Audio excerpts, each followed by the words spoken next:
Terry Moore's relationship with Howard Hughes, an eccentric billionaire who died a recluse, was very complicated. The Oscar-nominated actress, one of the last surviving stars from Hollywood's golden era, had an on and off romance with the film producer who was 23 years her senior. It lasted for 8 years. "It was the first time I was ever in love," the 94-year-old recently told People magazine. "But I would have been just as happy if it hadn't happened."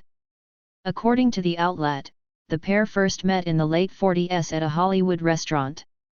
Moore was a teenage actress who was out with her boyfriend at the time. "My agent brought Hughes over," Moore recalled.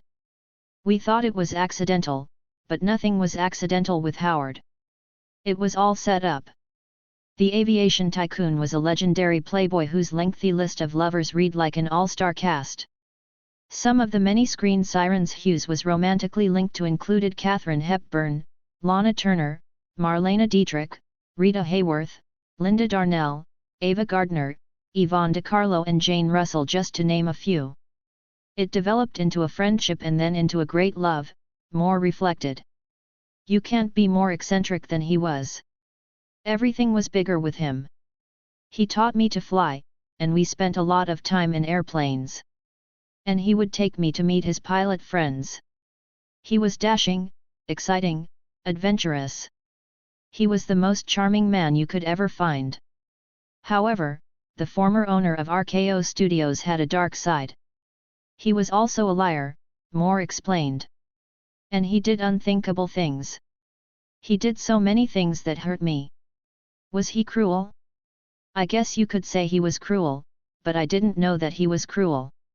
He was just too much for me to handle. I was too naive. I think he paid for it in the end," Moore shared. "He had a terrible death. He could manipulate so much. I was too young and too innocent." According to the outlet, Hughes spent his final years living from hotel to hotel.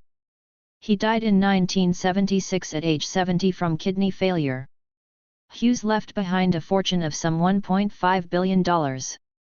Moore claimed that she and Hughes married on a ship in 1949 in international waters. However, the ceremony was never verified and Hughes allegedly ripped up the records. He married actress Jean Peters in 1957, a union that lasted until 1971. Following Hughes' death, a Texas court rejected Moore's claim of marriage. But in 1984, his heirs awarded Moore an undisclosed financial settlement. In her book, The Beauty and the Billionaire, she claimed it was not more than 8 figures.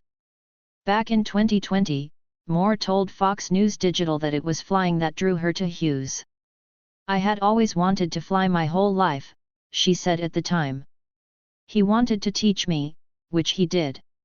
He arranged for me to jump with the 82nd Airborne Division, which I did. And I just loved that.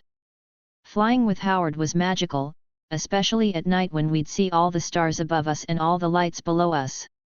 I mean, it was just so thrilling, and he was thrilled with it too." He said, "When you're in the air you get to see which things are small and which things are big," she continued. "And people forget, Howard was a great hero too. Maybe I love heroes because he was the first man to ever fly around the world. They talk so much about Charles Lindbergh, but he only flew the Atlantic. Howard flew around the world. In the beginning, I had no feelings for him," Moore shared. "But as time went on, I fell madly in love with him. In fact, Howard was the love of my life. So, it was very easy to cope with somebody when you're in love." Moore also described how Leonardo DiCaprio reached out to her while filming 2004's The Aviator. The actor starred as Hughes in the biopic directed by Martin Scorsese. "He called me, and I was so surprised," said Moore. "It was just wonderful helping him with the character. I have some recordings of Howard's voice and when he heard them, he imitated Howard perfectly. He was so wonderful. And he took my book, on location. He told me he read it on the plane, and it made him cry twice." Moore said that life today is wonderful. "I think I'd like to keep working until the very end," she remarked.